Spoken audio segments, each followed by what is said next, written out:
Hello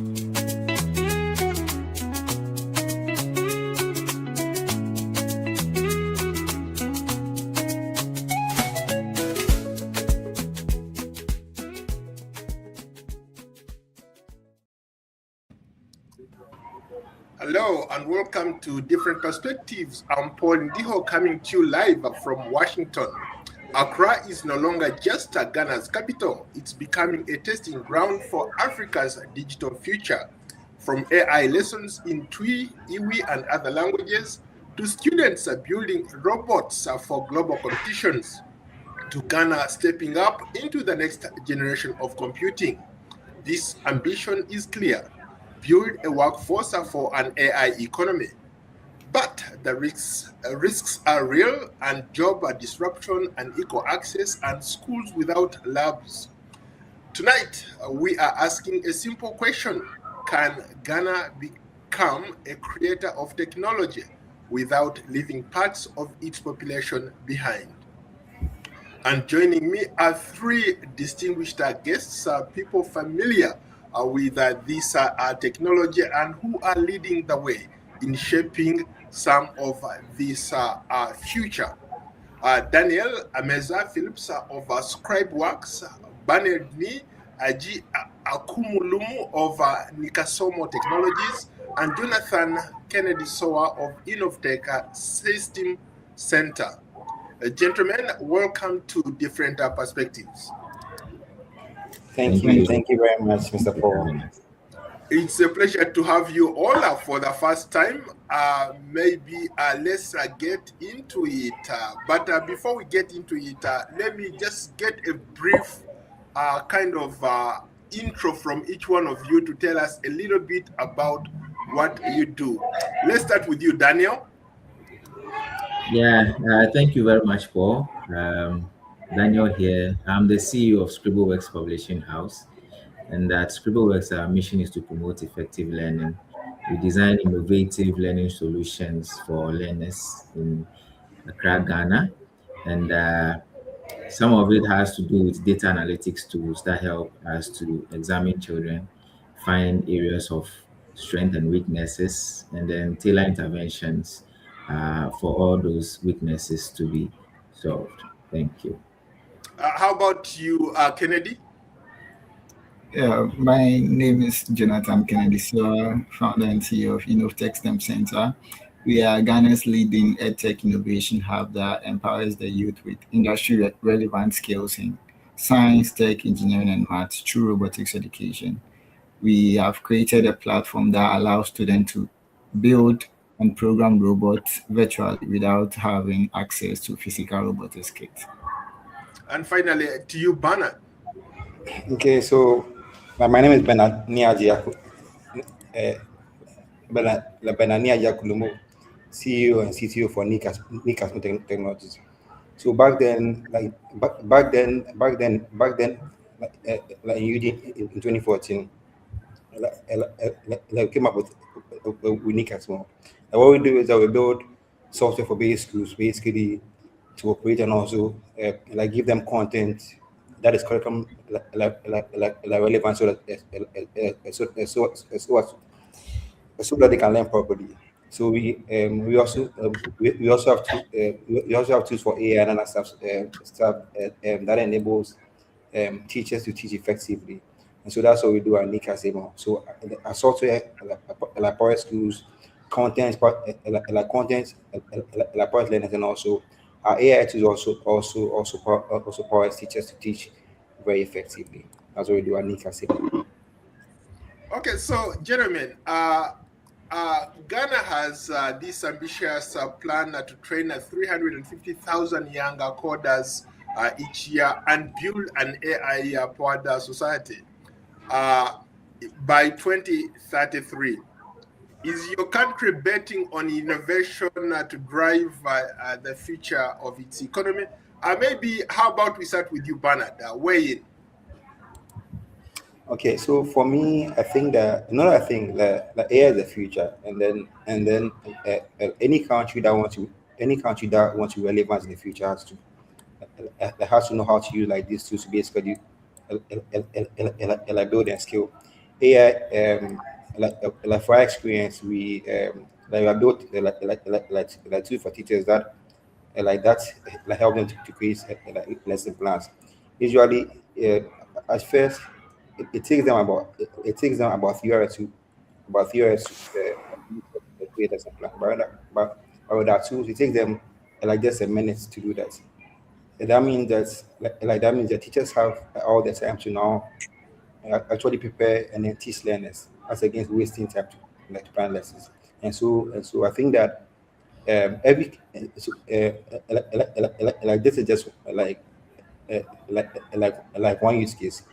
Um, every country that wants every country that wants to go for it has to know how to use AI, and we are empowering teachers and also educators and also learners to know how to use these tools to basically become better and faster. And also as CTO, also AI helps me to basically build products more faster. Initially, um, at first it could take you like months to ship up like a product, but right now with with AI tools, if you know your way around, we are able to ship our products quickly, so that teachers, learners, learners and schools can basically enjoy this. So I believe Ghana has to leverage AI, and then we have to do that.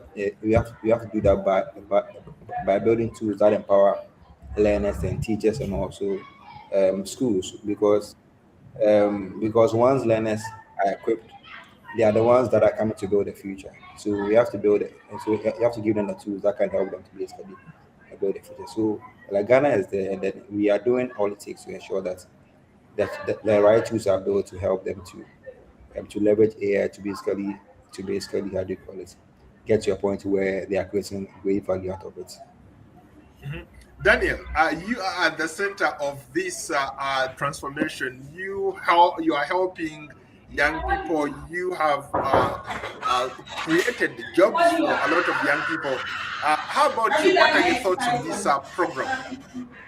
Yes, the program itself falls under a broad strategy. The government aims to make Ghana the AI hub for Africa. So that is the bigger picture.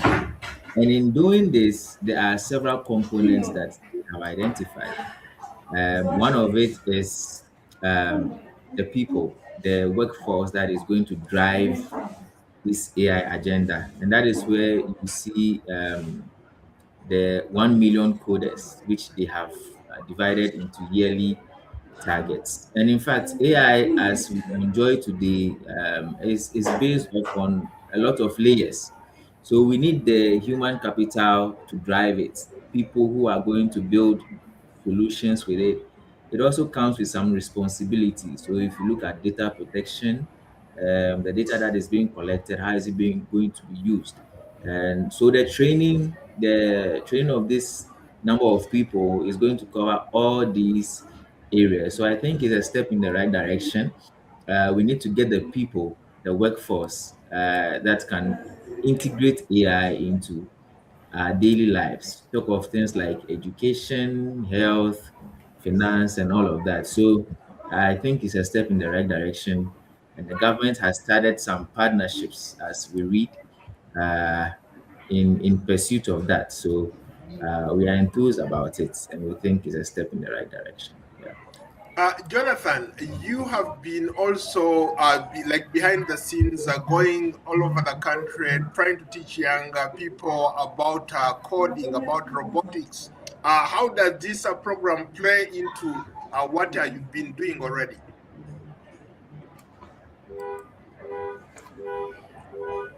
Jonathan, Hello, please come again. I think I lost you. Hello. yeah, you have been at the center Good of afternoon. this How are you doing? training young people across Ghana to be ready for this Yes, we are ready. new technology.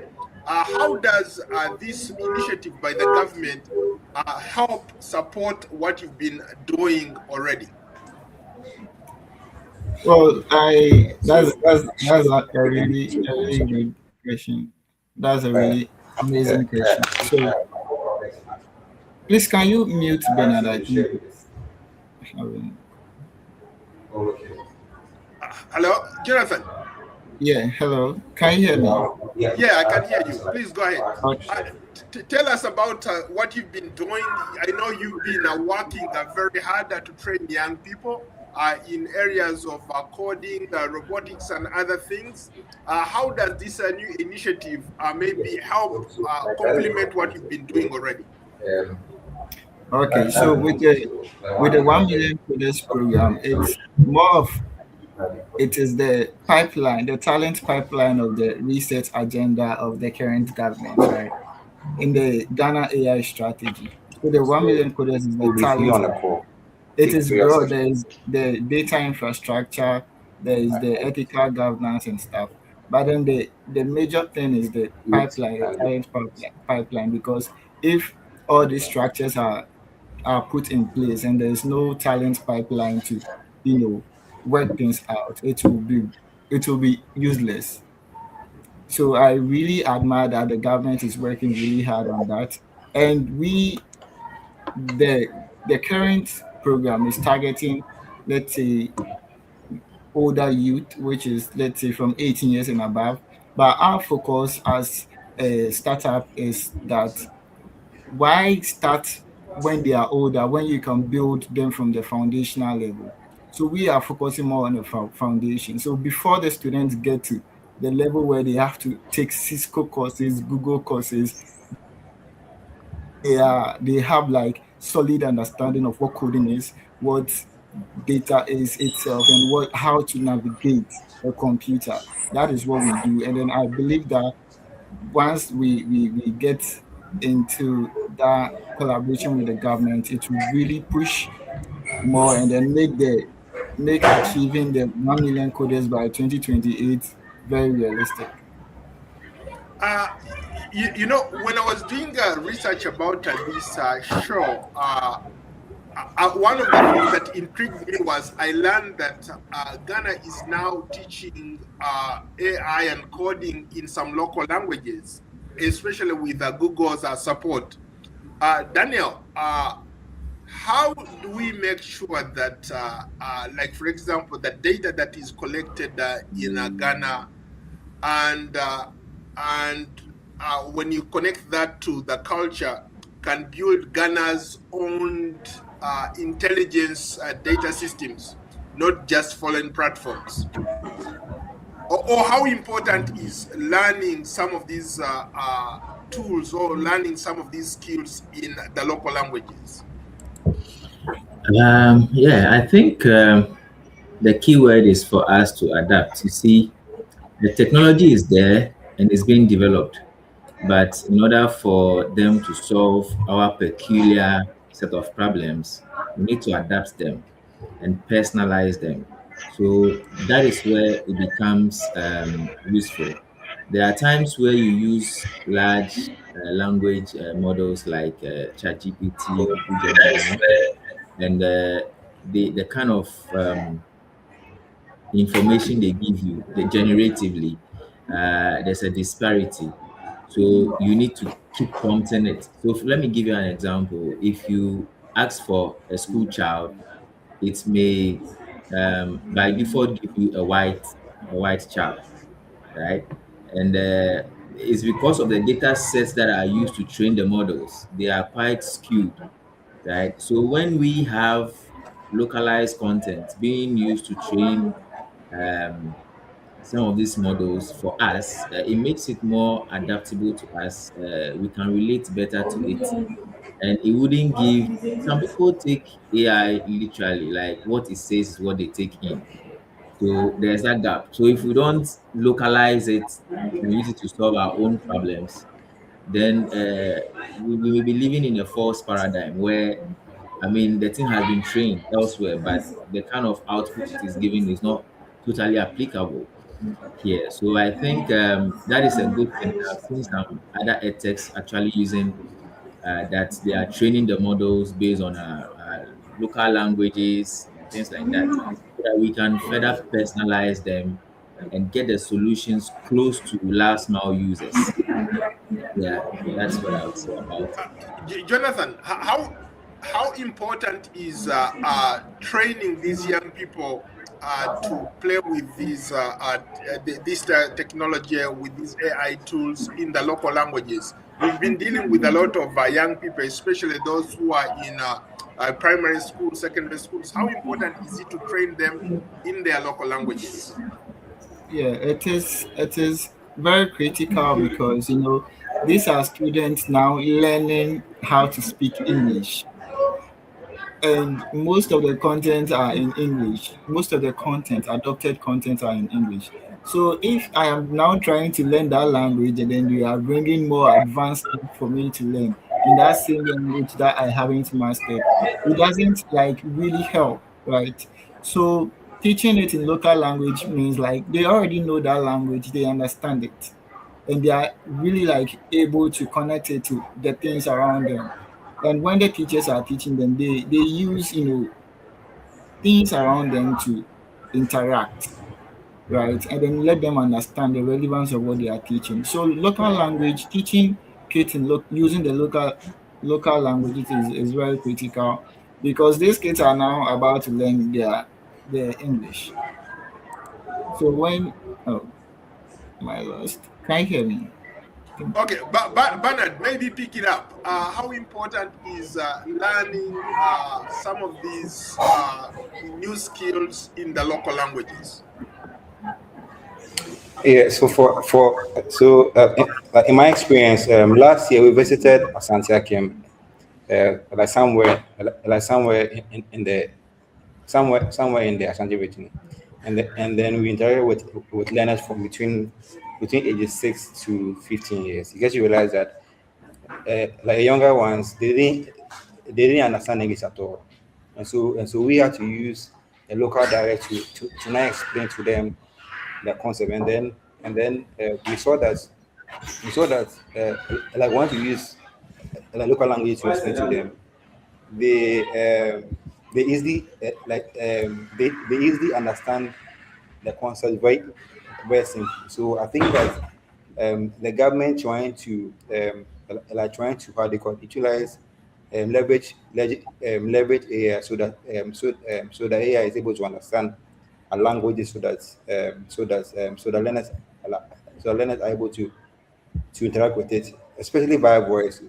Via voice, I think it's a great thing. But but as Daniel said, we also have to ensure that we own the data that is being trained. We have to build the bridges, but they have to ensure that the kind of things we are doing for them, we are we also own it there, so that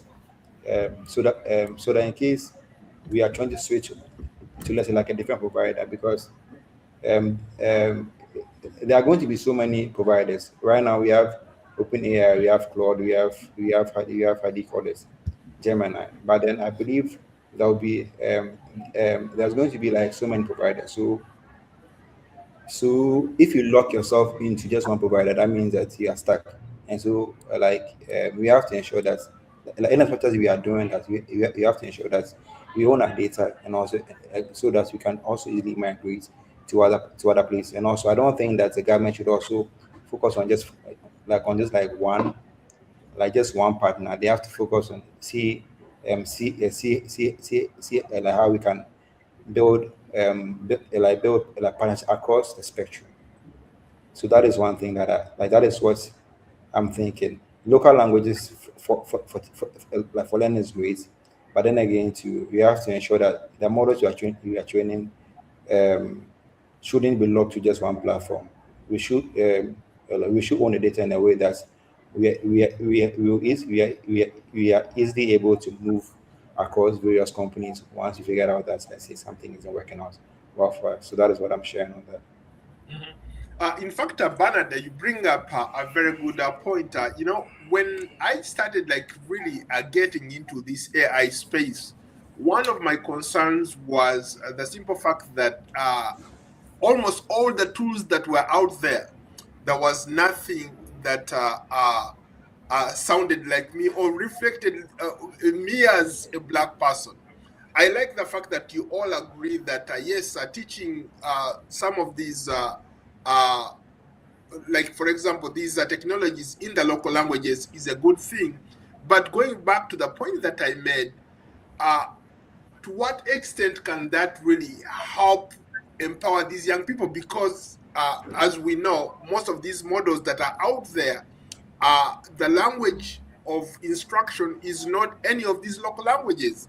So what is it going to take to get to that point where at least most people feel like they are part of this system? Right now, as we speak, all these models are trained in English or some Western language, right?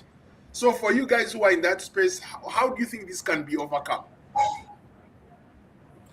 So for me, I also build, build, like, write a lot of AI code, because we have tools for AI. And then one thing I realized is that the the interface we have to build is the interface we have to focus on building should be more of like should be more on the voice front.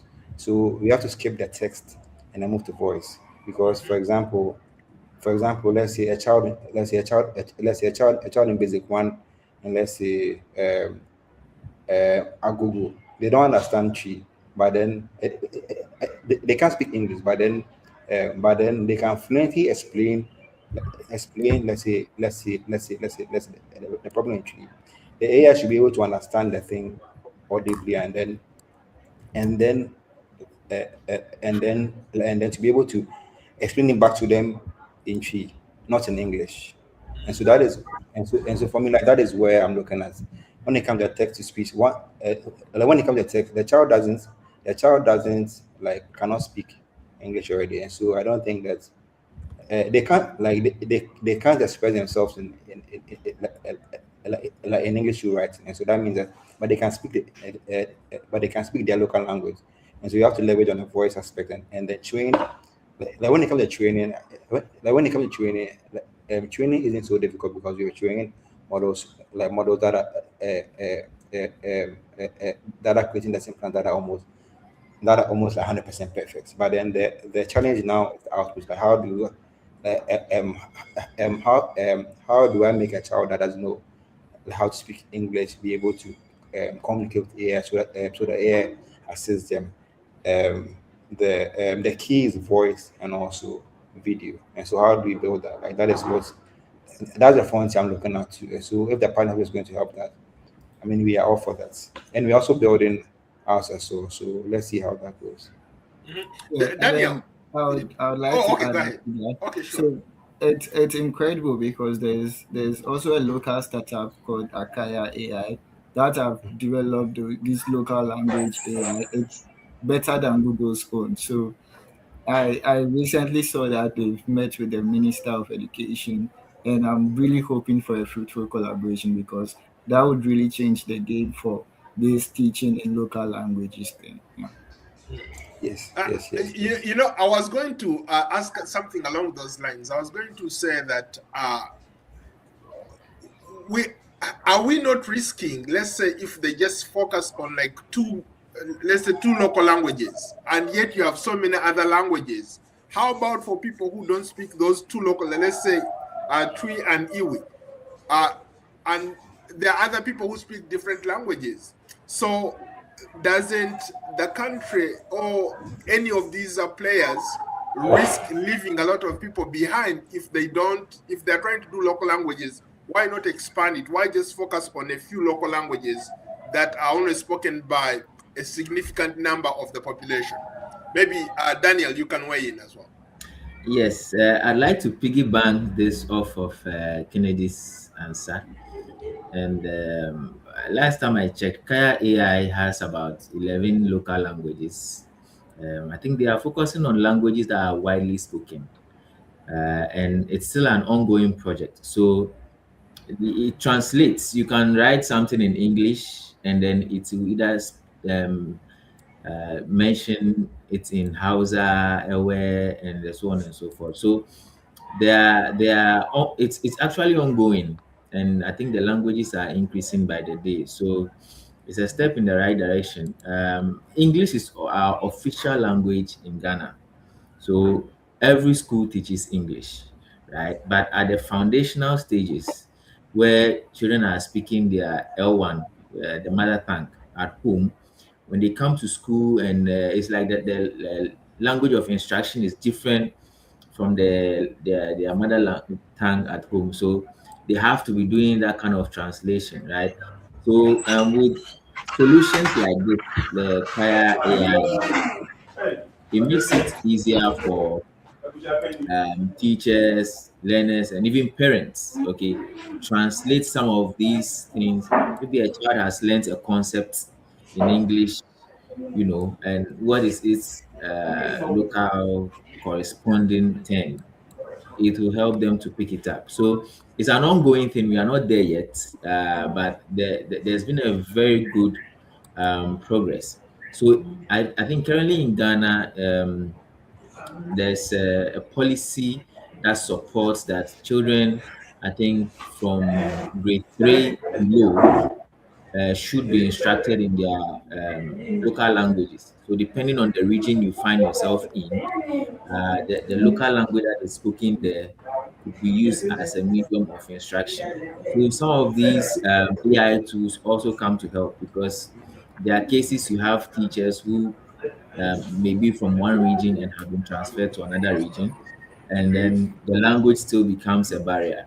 So having these solutions there is a step in the right direction. And even though we've not done all the languages, the progress that has been made is quite phenomenal, and I think is the way to go. Yeah, it You, looks you know, exciting actually. uh, every time I've come to Ghana, and I've been to Ghana several times, I get an opportunity maybe to move around the schools, and I've seen firsthand that most of the schools, whether they are primary schools, secondary schools, even up to university, there are very few schools that have like computer labs, right? Or where students have access to these computers. Now, the government is talking about this ambitious plan to train 350,000 coders a year. Is this a realistic thing? Can it be done? You guys have crisscrossed the country. You know what exactly I'm talking about. Can this be achieved? Yes, numerically, like it can be achieved. It's even though it's ambitious, it is possible. But then the question here is about how quality is it going to be? What the kind of quality are we going to get, and then what are the outcomes? Are we just looking at completion certificate, and then looking at graduates that are starting their own like tech startups or getting employed doing remote work or doing some freelance gigs? Those are the kind of outcomes we are looking at. We are not looking at the number, we are looking at the impact that this program will have on the users. So numerically it can be achieved, but my concern is about the quality. How about any one of you can jump in? Daniel or Bernard, you can jump in. I think Bernard, yeah, after Bernard, I'll go after Bernard. I think that the government has to deliberately have a plan for learners to have an own devices. I think that they are doing very well when it comes to the high school part. I'm told that like most high schools or some high schools, the learners have access to devices, and so that means that they can now use this device to now particularize and then learn particularize and then learn the coding. We as sneakers so we also have a program called the one child one time program, where we also equipping learners in basic school with devices. Either with devices, like once they have the device, like that's the bridge. They can now learn and practice all the time. And so we have to ensure that like the goal is there, but then I think like the macro goal, the sub goal of that, like the sub goals. That so, how do we ensure that, let's say, like we have these learners have access to, let's say, device, let's say, like once or twice a week. Now that makes sense to us. Okay, let's say they are taught something, and then they have somewhere they can go and particularize like what they've taught, what they've learned. There's a company called Coral Reef Innovation Hub. they have about 700 labs for learners, and so just and so all these places are places that can be leveraged. So we have high schools that have tablets. We also have like Quarry that has about 700 labs. Then we also have Tech here that has labs around. We also equipping like these learners with devices. So once the devices come up shore, now we know that the learners have where they can learn Pascal's like what they are learning. So learners um, um, can now use code via at home to learn their robotics. They can now use how they call it. Um, how they can now learn ATM or how the CS job at home. They can use how the STEM age case. They can use like Firefly robots to learn because they have access to the base component that like that device. So I'm getting a lot on basic, giving learners like making learners own devices or giving them access to it so that they're able to practice whatever they are learning. So that is what I would like to add to it. Mhm. Daniel? Yes, I think my colleagues have done justice to the answer to the question. And to add to what they are saying, I read about this national AI strategy, and one of the ways the government seeks to achieve this is by investing in infrastructure and then partnerships. So currently there are some organizations that run some of these training, and Bernard has mentioned quite a number of them. Jonathan also has a platform called VR that also, teaches coding. So in the news some time ago, I read that government is partnering with the Ghana Indian Kofi Annan ICT Center. They do training already. So I think when it comes to collaboration, the government has started collaborating with players within the sector who already do some of these trainings, and then they are empowering them to train more people or to scale up. So that is one way. Across the edtech sector, to some of my colleagues have solutions or train people, right, when it comes to coding and things like that. So I think there's an avenue there as well.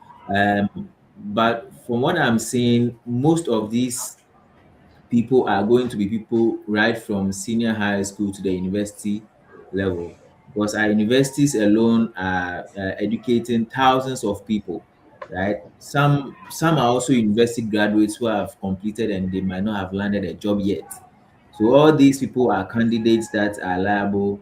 That it is possible to train. So I think looking at these numbers, when you take the basic school, for example, in Ghana here, every year, our basic schools churn out not less than 500,000 students a year who are ready to go on into senior high school.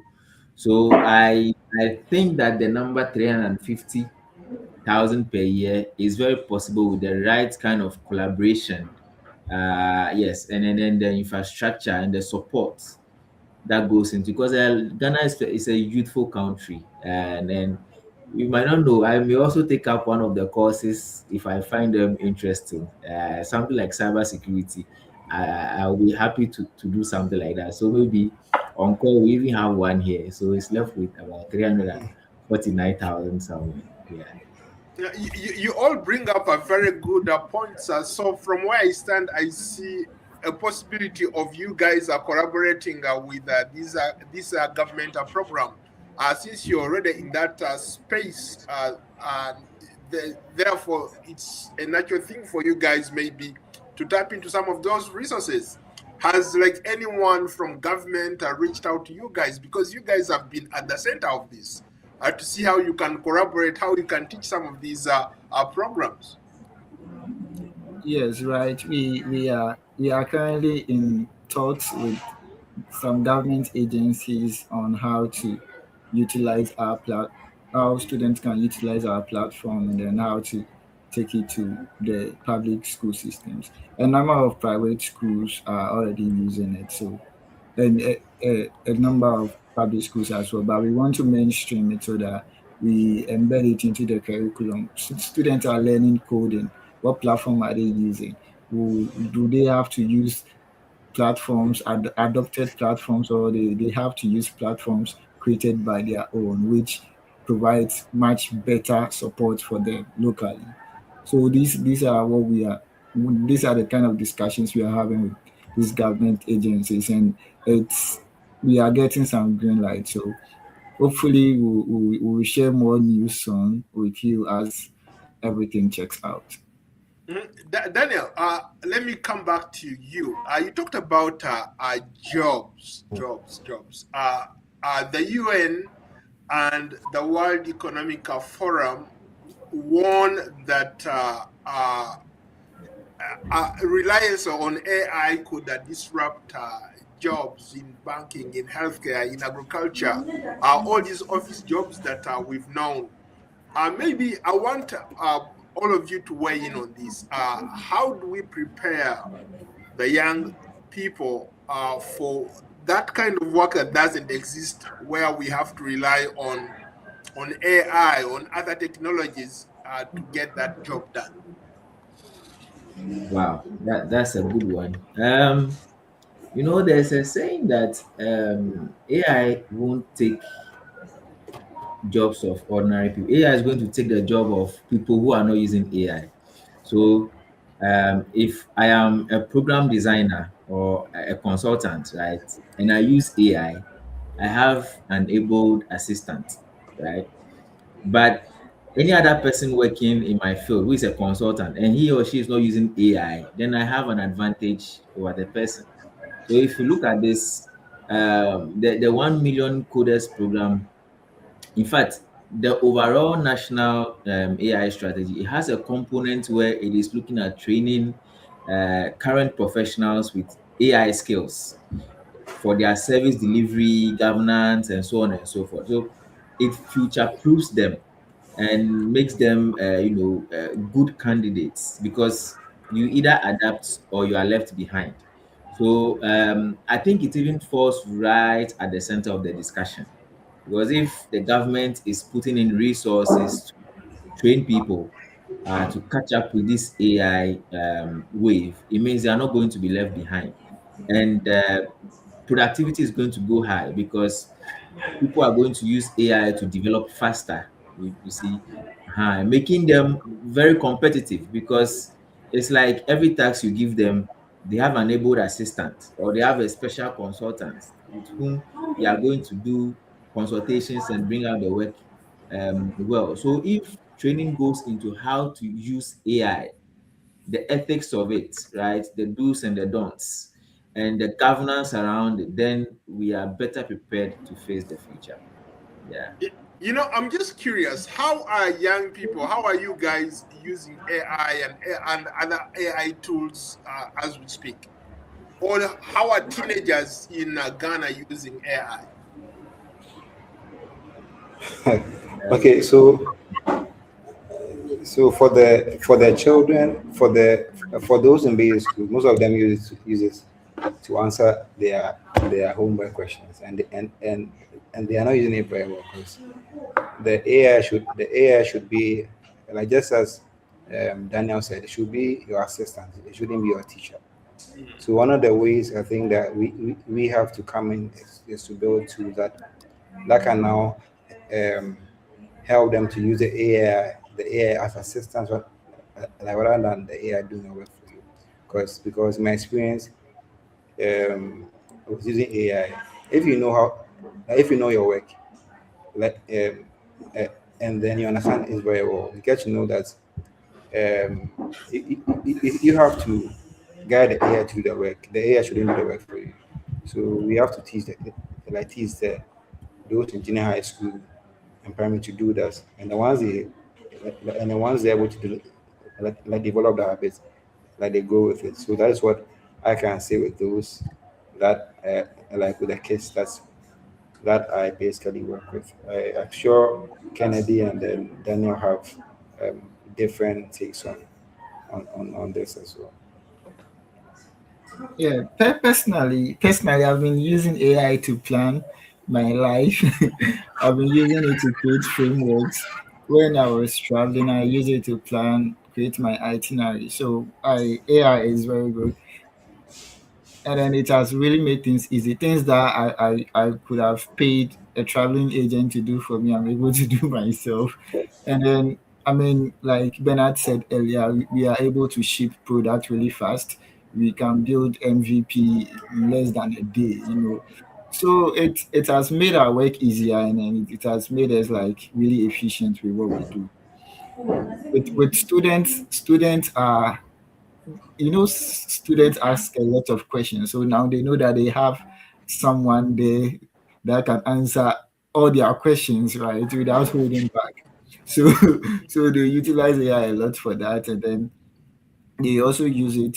They a number of my students send me products that they've been able to build with AI, and I'm always impressed because today it is an airplane simulator, today it is a game simulator, tomorrow it's a game simulator, and then the creativity, you know, is unmatched.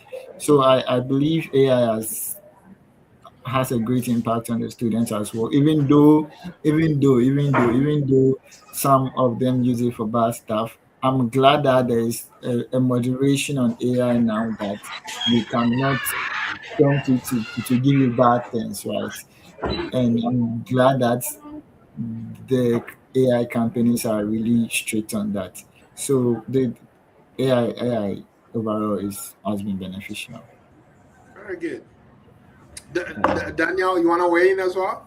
yes, yes, yes. Well, as an educator, I am both excited and worried with this particular question because you see, if you have a domain expertise, right, like a doctor, using AI to help diagnosis is good. But we now have people who are becoming doctors just because of AI, and they are doing self-diagnostics and things like that, and it could be very dangerous. We also have students who are not taking the time to learn, like, and then I mean, right before the time to submit their homeworks or something like that, they jump on AI, get the answers. So the cognitive exercise is being missing, right? So it is something that is good when it is in the right hands, but with people who do not have domain expertise. In fact, when they produce work for you, you can tell that it sounds mechanical. You can tell that this is AI generated. So those are some of the issues I have, and also with some parents who may not have time to help children do their homework, they just give them the tablets or the phones, and they punch in the questions and the answers come. I mean, it doesn't help learning, right? So it's it's it's a bittersweet experience, and I think we need to find ways to control that. I was watching a program on CS50, Harvard's Introduction to the Computer Sciences. You know, it's a very popular one, and um, they have embedded AI into the program, but the AI doesn't spoon feed you with the answers. It kind of advises you on how to go about to arrive at the answer, but it doesn't spoon feed you. So in their case like this, they've integrated it very well because the learning outcomes will be met, right? If I'm a student and I'm having issues, and no matter how I put the prompt, the AI will just not give me the answer. It will guide me, right? So if we are able to replicate such systems locally, then it will be good. But if we just expose it to everyone, especially young learners, it tends to make them um, lazy. Yeah, so that is my take on it. We really have to find ways to manage it properly. Parents must take action, educators must take action. Yeah. So, if I hear you all correctly, you all seem to agree that AI has its advantages and disadvantages. There are people who are using it in a good way, and there are some bad actors who are beginning to use AI to do bad things.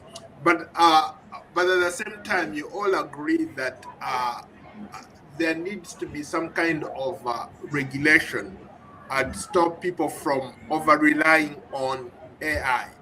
Now, from where you guys stand, is there anything like that?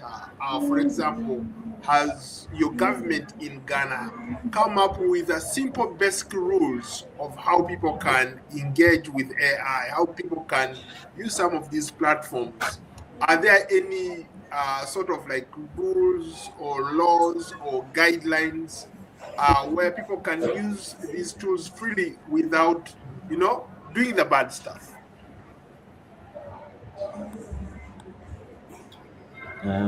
Either one of Okay, you let can me. take it on. Yeah, let me. So I mean, I read um, on the news that even with the national AI strategy, the government itself is looking at ways to address some of these problems. So the Minister of Communications announced that they are working closely with the Data and Privacy Commission to come up with an open framework to guide how these systems are used. Like, I mean, data that some of these AIs are collect systems that are built locally here are collecting from people and how they are going to be used. So I know of such a discussion, but I don't know of how far it has gotten. But it is something that they really have their eyes on, and I'm looking forward to the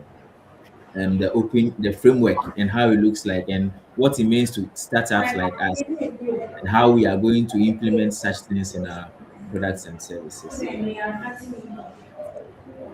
How about for people who say that regulation can stifle innovation? Now, from where you stand, is that something that you guys have considered? If the government restricts so much of what is being done today, it could affect young people like you guys who are trying to create things using some of this technology.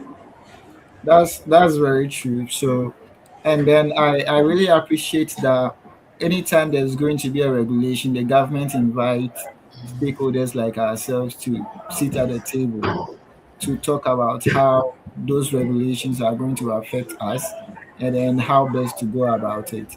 Because once you have strict regulations, no one would like to work under that condition. And we are innovators, we have to find our ways around things. So if you are too strict on us, we will just leave it. And then when we leave it, it falls back on the country again because we become less innovative. And I believe that for every innovative country or every country that has innovative entrepreneurs, there are some regulations that they are allowed to, work around. And that is what we are looking at from the government. Before we continue, this is Different Perspectives, and we are streaming live on all social media platforms. For those just joining us, I'm Paul Ndiho, and my guests tonight are Daniel Ameza Phillips of Scribble Works, Bernard Ni Ajay Akulu of Nika Somo Technologies, and Jonathan Kennedy from Innovatech STEM Center. You can follow this conversation on all our work on Substack, X, Facebook, Instagram, TikTok, Spotify, and YouTube. Just search for Paul Ndiho on different perspectives. Now, back to you guys. Teachers in the AI era, especially in Ghana, where you guys are, there is a shortage of STEM teachers. And interestingly, all of you are in that space where you're trying to train these young people. But there is this big gap between the teachers and the technology that we're talking about. In some schools, they don't even have any STEM teachers. Now, with this program in place, this AI strategy for Ghana, is this something that can be overcome? Can the government train enough teachers or train enough personnel to train these young people? Yeah, it is. It is possible. It is possible, especially with the support of the private sector as well. With our platform, we have a certification program for teachers as well who want to learn about coding and then teach coding. So we have this certification, and then anyone at all that wants to get into coding and robotics can go on our platform and then take the certification course. And within some few weeks, they'll be ready to roll out robotics classes in schools or in their however they want to approach it. With the government, we have a number of teaching universities, right, where teachers are trained. And then we've worked with a number of them ourselves to train teachers on how to use our platform to enhance students' learning in science, tech, engineering, and math. So it is very possible for the government to train teachers, and then teachers themselves are also willing to learn because they know where the world is going, and they don't want to be left behind because the fear of AI coming to take their jobs. Yeah, and they don't want that. So they are getting skilled up and getting ready to face the future. Bernard and maybe Daniel can weigh in as well. So I've seen a lot of programs are designed towards robotics in Ghana. You have a lot of young people who are into robotics. Ghana sends a lot of people to compete globally in these competitions. From where you stand, can these robotic competitions translate into maybe tangible jobs on the ground, other than just sending people for maybe a robotics competition in China? Where can these young people build robots that can help them create jobs back home? Right. Yes. Yes. That is very true. So with the competitions, robotics competitions are normally about teaching kids creativity, right? Boosting their curiosity, giving them problem solving skills. So then these skills can be applied in a wide variety of areas or sectors. We doing this competition for them is to make them like globally competitive. Is to let them understand that okay, you've learned this, you can do this. And we've had a number of students who go out and then they've joined amazing startups building robotics innovations. Yes. So like Bernard mentioned earlier, my brother from Firefly, he was engaged in this robotics competition stuff. And now he has created his own robot, right? And this robot is now able to teach, is using it to teach students more about robots and coding, which is amazing. And we as well, myself, I also went through robotics competitions, and then I saw a gap that we were so reliant on, you know, other like European product. So I created my own platform where we use to teach our students. So I mean, when you engage it and then you find your niche around it, then you create something which I have done, my colleague has done, and which other students are also doing. So yes, they are creating stuff. They are creating stuff. Even though we don't have, a very good infrastructure in our country to support these young people to, bring their innovations to the limelight, they are trying. They are doing their best to make sure it gets there. Bernard, you Eh, want to weigh in? Yeah, I think that those programs they build curiosity and then awareness among children, like who didn't even like get to attend it. So like just like Hollywood, how do you call it? Just like American movies make American movies that make America attractive and like people want to come to America. The fact that Ghana like is going to this competition and then you can see that colleagues how they call it, like doing amazing stuff. They're all empowered. They're all inspired. That's that to know that like to know the future is possible. Like yes. So for me, aside they being able to learn how to solve problems, the fact that these programs like give them the belief to know that like they can build a future is something that is much more valuable. So yes, I think guys like Kennedy, guys like um, George from Firefly, guys like Prince from STEM, they are doing amazing work when it comes to that. So we have to give them their flowers and then encourage them to do more so that the learners know that there's a future when it comes to things like this, and also know that they can also compete and then even win how they call it, win such competitions if they attend. Yeah, so that's what I'd like to share on that as well. Daniel, from a trainer's point of view, you are into this stuff here. You train a lot of young people with acquire these skills. How important is it for them to not just to learn how to play with these tools, but create their own jobs going forward? Yeah, I think the the exposure to robotics and the STEM related subjects uh, is a means to an end. Some of the learning outcomes are not immediate. It is for us to get them interested in the field so that as they progress to the senior high schools, they choose science and STEM related courses.